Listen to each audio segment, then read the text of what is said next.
असे ते आवर्जून उपस्थित आलात। आजची ही पत्रकार परिषद घेण्याचं सर्वात मुख्य कारण हे की आपल्याला सर्वजण ज्ञात आहात की महाराष्ट्रासहित संपूर्ण देशामध्ये बेरोजगारीचं प्रमाण जास्त प्रमाणात वाढत आहे। दिवसेंदिवस हा अत्यंत गांभीर्य विषय असून बरेच तरुण युवा ह्या बेरोजगारीमुळे, नोकरी मिळत नसल्यामुळे चुकीचे पावलं उचलत आहेत, डिप्रेशनमध्ये जात आहेत, नैराश्यामध्ये जात आहेत, कुणी त्यामुळे टोकाचं असं आत्महत्येसारखे पावले उचलत आहेत। आणि बरेच युवा पिढी हे रोजगार न मिळत असल्यामुळे त्या ठिकाणी चुकीच्या मार्गांवरती जाऊन गुन्हेगारी क्षेत्र असेल तिथे वळत आहेत, व्यसनाधीन होत आहेत। म्हणून हर्ष फाउंडेशन जवळपास गेल्या 14 वर्षांपासून 2014 पासून जवळपास 10 वर्षांपासून महाराष्ट्रामधील 19 जिल्ह्यांमध्ये कार्यरत आहे। ज्या त्यावेळी जो तो मुद्दा असतो तो हर्ष फाउंडेशनने त्या ठिकाणी उचलून धरलेला आहे।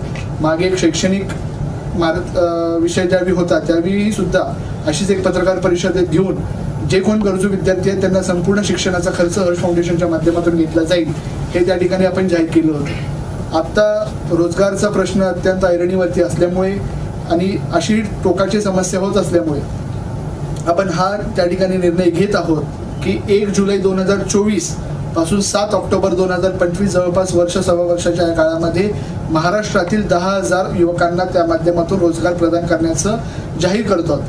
यामध्ये असं नाही आहे की फक्त आज जाहीर करून कुठेतरी परत या गोष्टीकडे, या विषयाकडे पाठ फिरवली जाईल असा विषय नसून निश्चित स्वरूपामध्ये या सर्व युवकांना त्या ठिकाणी आपल्या माध्यमातून रोजगार प्रदान करण्यासाठी आपण कटिबद्ध आहोत आणि आपण त्या ठिकाणी रोजगार त्यांना देणार आहोत। यामध्ये विविध क्षेत्रात जसं त्यांचं शिक्षण प्राप्त झाले तशा पद्धतीने त्यांना यथोच्छ असा रोजगार प्रदान करून किमान त्याची सॅलरी स्केल जरी सांगायची झाली तर 25,000 पासून जवळपास जसं त्यांचं एज्युकेशन आहे, जसे त्यांचे स्किल्स आहेत त्या माध्यमातून त्यांना रोजगार मिळतील,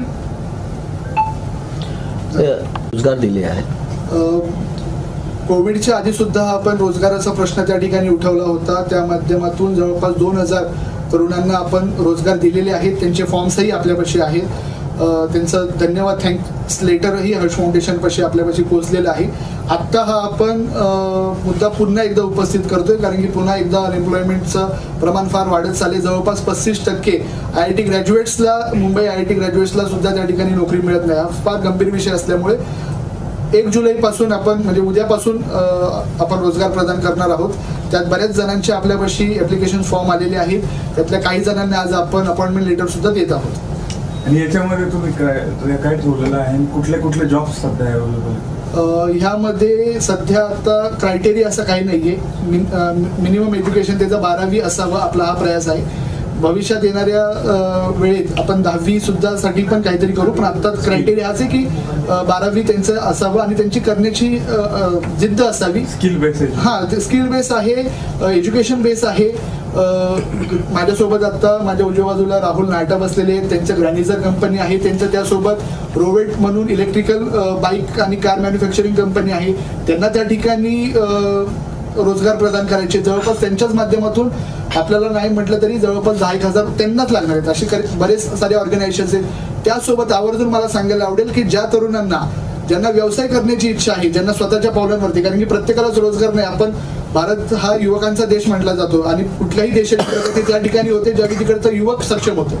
तर अशा तरुणांना ज्यांना रोजगार व्यतिरिक्त व्यवसाय स्वतःचा करायचा आहे आणि त्यांना आर्थिक सहाय्य पाहिजे असेल तर विश्वासच्या माध्यमातून आपले जे फायनान्शियल इन्स्टिट्यूट आहे त्या माध्यमातून आपण त्यांना रोजगारासाठी सुद्धा अर्थसहाय्य करणार आहोत।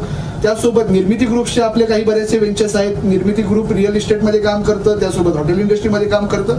अशा माध्यमातून वेगवेगळे आपले ऑर्गनायझेशन्स आहेत। काही ऑर्गनायझेशन मी तिथे कनेक्ट आहे, काही माझे मित्र सहकार्यांचे ऑर्गनायझेशन्स आहेत। असे जवळपास आपण येत्या वर्षभरात 10,000 रोजगार देणार आहोत। सर, जे जॉबचे प्रकार आहेत ते कशा प्रकारचे? जॉबचे प्रकार मी आता सांगितल्याप्रमाणे विश्वासच्या माध्यमातून फायनान्शियल इन्स्टिट्यूट आहे। ह्यात सगळ्यात जास्त जर जॉब प्रोव्हाइडिंग कुठली असेल तर रोवेट आहे आणि ग्रॅनिझर आहे। त्याबद्दल माझं बोलणं झाल्यानंतर राहुल जे आहेत त्यावरती जास्त प्रकल्पाने बोलू शकतील। ठीक आहे सर, मराठी माणसं कुठेतरी साठी रोजगार बघतात, म्हणजे नोकरी करतात, तर त्यांना आपण असं पुढे करू शकत नाही का की तुम्ही स्वतःच उद्योजक बना वगैरे? नाही, म्हणूनच मी त्या ठिकाणी म्हटलं की ज्यांना उद्योजक बनायचे त्याच्यासाठीही आपल्यापाशी आहेत आपण एकत्रितपणे ग्रॅनीचं रोवेट निर्मिती ग्रुप आम्ही एकत्रपणे असेही काम करत आहोत की ज्यांना रोजगार करायचे, ज्यांना व्यवसाय करायचे, त्यासाठीही आमचे काही मॉड्यूल्स आहेत. आपण सर्वात शेवटी मी संपर्क क्रमांक देईन, जो आपला हर्ष फाउंडेशनचा सेवा क्रमांक आहे, त्यावरती संपर्क साधल्यानंतर मग ज्याला जसं हवंय, कारण की एक म्हटलं जातं की ज्याला केस नाही त्याला कंगवा विकण्यात अर्थ नाही. त्यामुळे ज्याला जशी गरज आहे त्याला ते देण्यात त्या ठिकाणी, म्हणजे ज्याला नोकरी करायची आहे त्याला नोकरी, जो व्यवसाय करू इच्छितोय त्याला व्यवसायासाठी आपण सहकार्य. याच्यामध्ये महिलांचा सहभाग आहे का, मुलींचा? निश्चित स्वरूपामध्ये महिलांसाठी, आणि त्यासोबतच राहुलजींचा हा प्रयास आहे, त्यांचं आता त्या मॉड्यूलवरती काम चाललंय, ते माझ्यानंतर तेही सांगतील की महिलांसाठी सुद्धा आपण काम करत आहोत. त्यासोबत तृतीयपंथांसाठी पण आपण काम करत आहोत. महिलांना सुद्धा व्यवसायामध्ये जर येऊ इच्छित असतील तर त्यांच्यासाठी सुद्धा विश्वासच्या माध्यमातून आपण आर्थिक सहकार्य करणार आहोत. इतर मार्गाला आणि क्रिमिनलमध्ये तुम्ही म्हटलं सगळ्यात तसे लोक काही असे चांगले म्हणजे याच्यात आले जॉबला आले असं काही नाही, मला समजलं नाही. म्हणजे तुम्ही म्हटलं ना काही लोक वळतात दुसरीकडे, म्हणजे असे काही लोक. हा निश्चित स्वरूपात बघा, आपला हाच प्रयास असणार आहे की आपल्या माध्यमातून एखाद्या घरात चूल पेटावी, आणि एखादा जर समजा तो चुकीच्या मार्गावरती वळत असेल आणि तो यातून प्रेरणा घेऊन जर समजा आपल्या मार्गावरती आला, एक जण जरी आला, तर आजचा कार्यक्रम आणि हे आपण घेतलेला जो व्रत आहे तो यशस्वी झाला असं म्हणायला मला नाही. भरपूर झालेले आहेत, भरपूर तरुण आहेत जे चुकीच्या मार्गांवरती होते, व्यसनाधीन झालेले होते. कारण की डिप्रेशन आहे असं आज आहे की आत्ताच्या या सोशल मीडियाच्या ह्याच्यात आपल्याला आपलं दुःख पण व्यक्त होता येत नाही. माणूस स्वतःमध्ये खूप इतकं गुरफटून जातोय की कोणी मग ते व्यसनाधीन होत आहेत किंवा चुकीच्या मार्गावरती ते थोडंफारचं जे शो शायनिंग आहे त्याला प्रलोभित होऊन अशा तरुणांना सुद्धा आपण काउन्सिलिंगचं त्या ठिकाणी हर्ष फाउंडेशनच्या माध्यमातून काम करतो की ज्यांना त्या ठिकाणी त्यातून बाहेर काढून एक सक्षम त्यांच्या भविष्यामध्ये आपण प्रयत्न करत आहोत. तुमच्या सगळ्यांचे आशीर्वाद मिळाले तर ते यशस्वी होईल. आपल्या फाउंडेशनच्या माध्यमातून आता महाराष्ट्रात किती जिल्हे कव्हर केले? हर्ष फाउंडेशन 2014 पासून कार्यरत आहे. ह्याच्यात 7,000हून अधिक स्वयंसेवक आहेत आणि महाराष्ट्रातील 19 जिल्ह्यांमध्ये 2014 पासून आम्ही कार्यरत करतोय. कोविडमध्ये थोडंसं आपलं कार्य थांबलं होतं, परंतु आता पुन्हा एकदा आपले सर्व सहकारी ऍक्टिव्ह झालेले आहेत आणि आपण पुन्हा त्या नव्या जोम्याने आपलं हर्ष फाउंडेशनचं आहे की सर्वत्र हर्ष प्रस्थापित करूयात, याच उद्देशाने आम्ही गेली 10 वर्ष काम करत आहोत. धन्यवाद सर. ज्या पद्धतीने सर आपण पाहताय की रोज सोशल मीडियावरती स्कॅम वगैरे नोकऱ्या देतो, पैसे वगैरे घेत आहेत, ते स्कॅम उघडकीस येत आहेत, तर आपल्या हर्ष फाउंडेशनवरती पण तसाच विश्वास लोकांनी ठेवा, त्याबाबत आपण काय संदेश द्याल सर? हा, आपण पाहतोय की बरेच ऑर्गनायझेशन्स आहेत की जे नोकरी देण्याचं आश्वासन देऊन त्या जे उमेदवार आहेत त्यांच्याकडून फीस घेतली जाते, त्यांना आश्वासित केलं जातं, त्यांना मल्टी लेवल मार्केटिंग वगैरे सारख्या ठिकाणी फिरवलं जातं की बाबा तुम्ही हे करा, दोघांना सांगा, अजून दोघं आणा, असं काही नाहीये. हर्ष फाउंडेशन कुठल्याही व्यक्तीकडून, कुठल्याही प्रतिनिधीकडून 1 रुपयाही चार्ज करत नाहीये. ही सर्व मोफत त्या ठिकाणी त्यांना सांगितलं जाणार की बाबा तुझं एज्युकेशन हे आहे, तुझ्यापाशी हे ऑप्शन्स आहेत, तुला नोकरी करायची असेल तर तुला हे अशा पद्धतीने ऑप्शन मिळतील, तुला व्यवसाय करायचा असेल तर तुझ्यापाशी हे आहे, तुला जर समजा स्वतः काही दुसरं करू इच्छिते तर तू सांग, तुझी डोक्यात काय आयडिया असेल तर त्यासाठी आपण त्यांना आर्थिक सहकार्य करणार आहोत, पण त्याच्याकडून आपण 1 रुपयाचे चार्ज घेणार नाही आहोत, एवढं मी तुम्हाला आश्वासित करतो. सर, आपले ब्रांचेस वगैरे लोकांना अगर नोकरीसाठी कुठे यायचं असेल आपल्याकडे तर त्यांनी कुठे यावं, आपले ऑफिसेस वगैरे? हा, हर्ष फाउंडेशनच्या महाराष्ट्रातल्या 19 जिल्ह्यांमध्ये प्रत्येक जिल्ह्यामध्ये त्या जिल्ह्याची कार्यकारिणी आहे, परंतु आता सर्व ठिकाणी ऍड्रेसेस देणं आता शक्य न असल्यामुळे मी हर्ष फाउंडेशनचा संपर्क क्रमांक देतो, त्याच्यावरती मग तुम्ही संपर्क केल्यानंतर तुम्हाला उत्तरभूत माहिती मिळेल. ठीक आहे सर. ग्रॅनीजर प्रायव्हेट लिमिटेडचं फाउंडर अँड चेअरमन. आमची जी कंपनी आहे ही जे विविध पोर्टल्स आहेत जे डिलिव्हरी सर्व्हिसेस देतात, जसं झोमॅटो झालं, स्विगी झालं, पोर्टर झालं, ब्लिंकिट किंवा हे जे बाकी ॲप्स आहेत, तर त्यांना बॅक एंड सर्व्हिस आम्ही देतो. म्हणजे त्यांना ड्रायव्हर अलॉंग विथ व्हेकल आम्ही देतो. आता जे मुलं आहेत जे बाहेर गावावरनं पुण्याला येतात किंवा पुण्यामधले पण काही मुलं जे दारिद्र्याची खाली आहेत, ज्यांना काम करायचं, ज्यांच्याकडे गाडी नाही आहे, ज्यांना हे करायचं, त्यांच्यासाठी आम्ही गाडी प्रोव्हाइड करतो ॲट नो कॉस्ट. त्यांनी त्यात काम करावं, त्यांनी त्याचं अर्निंग करावं, त्याच्यातनं जे गाडीचा जो कॉस्ट असेल, जी आमची फायनान्स कॉस्ट, ते आम्ही काढू आणि राहिलेले पैसे पूर्ण ते ड्रायव्हरला मिळतात. सो ह्या प्लॅटफॉर्मवर आम्ही काम करतो. ह्याच्यामध्ये आम्ही त्यांना इलेक्ट्रिकल 2 व्हीलर प्रोव्हाइड करतो, इलेक्ट्रिकल 3 व्हीलर कार्गो पण आहेत आपल्याकडे आणि पॅसेंजर पण आहेत. तर ह्या माध्यमातून आम्ही सध्या डिलिव्हरी सर्व्हिस प्रोव्हाइडरचं काम करतो आणि त्यासाठी आम्हाला पण मुलांची गरज आहे, म्हणून आम्ही हर्ष फाउंडेशनला अप्रोच केला आणि हर्ष फाउंडेशन पण पुढे आले आणि म्हणले आपण एकत्र काम करू आणि आपल्याला चांगलं काहीतरी करता येईल. पुण्यात कुठं ऑफिस आहे आपलं? पुण्यात कुठून चालतं आपलं? पुण्यामध्ये आमचे 2 ऑफिसेस आहेत, एक रेंजल रोडला आहे आणि एक कोथरूडमध्ये आहे. ठीक है सर, हिंदी में देखिए। भारतामध्ये जवळपास 8%, तर टक्केवारीमध्ये सांगितलं तर 8% तरुण हे बेरोजगार आहेत, जो आकडा सरकारकडून प्राप्त झाला. त्यामुळे तो किती खरा आहे याच्याबद्दल अजूनही, कारण की आपण पाहतोय प्रत्येक दुसरा तरुण आजही नोकरीच्या शोधात आहे आणि तो जिथे नोकरी करतोय तिथे समाधानी नाहीये.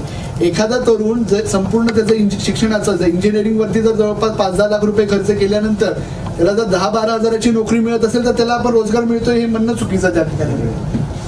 सर हिंदी में बताएंगे सर. नमस्कार, सर्वप्रथम आप सभी का धन्यवाद. आप आज इस पत्रकार परिषद में उपस्थित रहे. आज को आपको आमंत्रित करने का एक ही कारण है कि हम सभी जानते हैं कि महाराष्ट्र के साथ पूरे भारतवर्ष में अनएम्प्लॉयमेंट बहुत बड़ी समस्या है.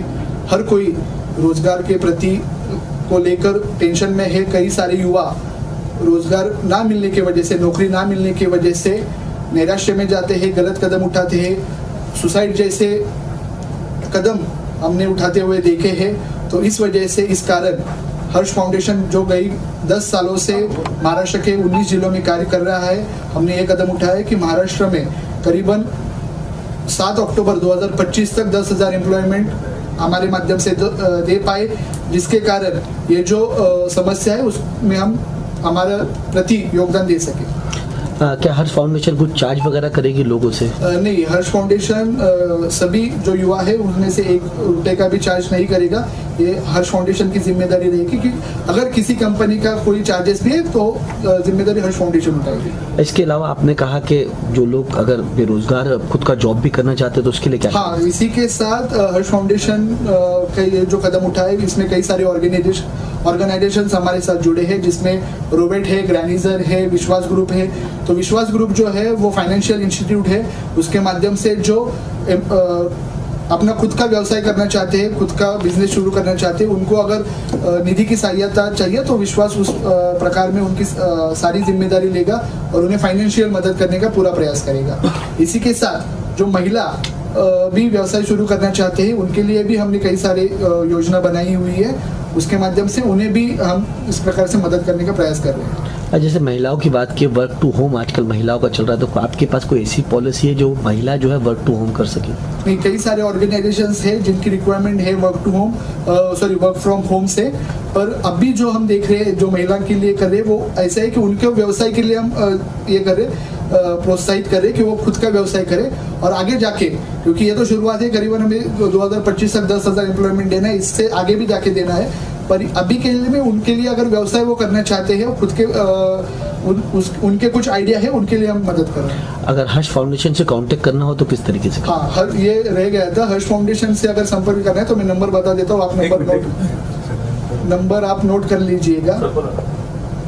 788-788-5171.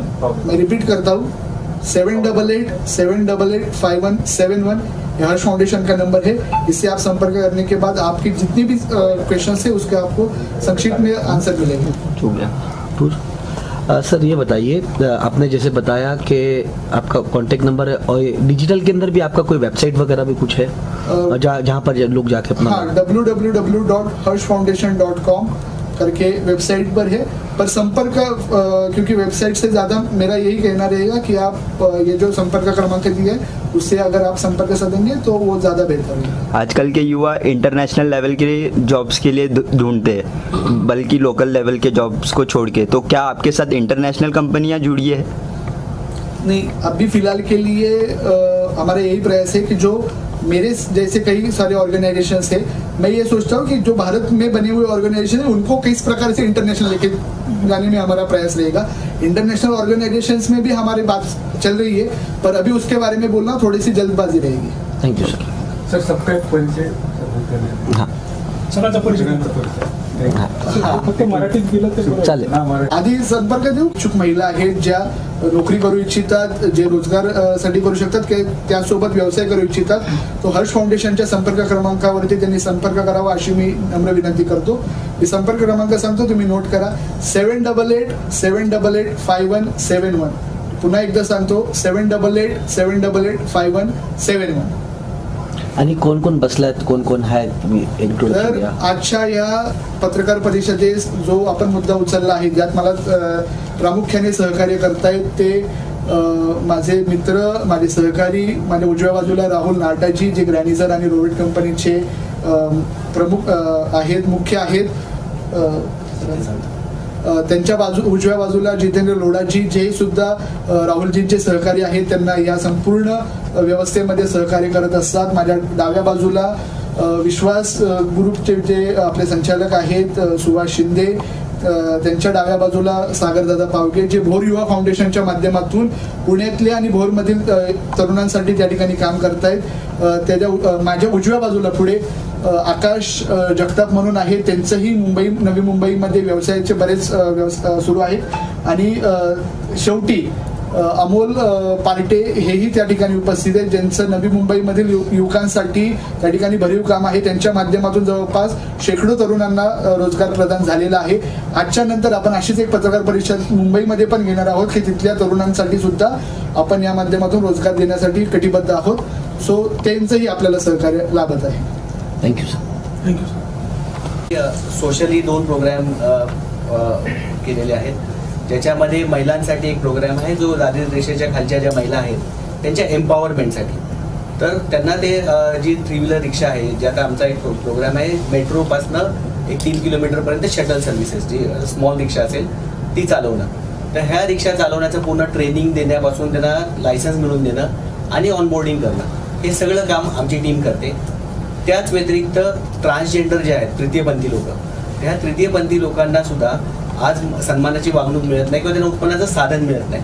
तर त्यांच्या पण एम्पॉवरमेंटसाठी आम्ही हा सेम उपक्रम राबवायला केलेला आहे. त्याच्यामध्ये त्यांना पण पूर्ण आपण ट्रेनिंग देणार, लायसन्स आणि ऑनबोर्डिंगपर्यंत सगळं काम आमची टीम करते. ह्याचबरोबर आमचा एक ॲप पण आहे रेडिगो म्हणून, त्याच्यावर ओला उबरसारखं ट्रान्सपोर्ट सर्व्हिस आणि डिलिव्हरी सर्व्हिसेस ह्या दोन्ही पण प्रोव्हाइड केल्या जातील. सो हे सगळे लोक त्याच्यावर पण एम्प्लॉय केले जातील. हे निश्चित सत्य आहे की येत्या 2-3 महिन्यांमध्ये महाराष्ट्र विधानसभा निवडणुका लागत आहेत, परंतु हा कुठलाही निवडणुकीचा स्टंट नसून आपल्या बांधवांसाठी उचललेलं एक जबाबदारीचं पाऊल आहे. निश्चित स्वरूपात सामाजिक कार्यासोबत मी एका राजकीय पक्षासोबत संलग्न आहे, परंतु हा राजकीय विषय नसून सामाजिक कटिबद्धता जपण्यासाठी घेतलेलं पाऊल आहे.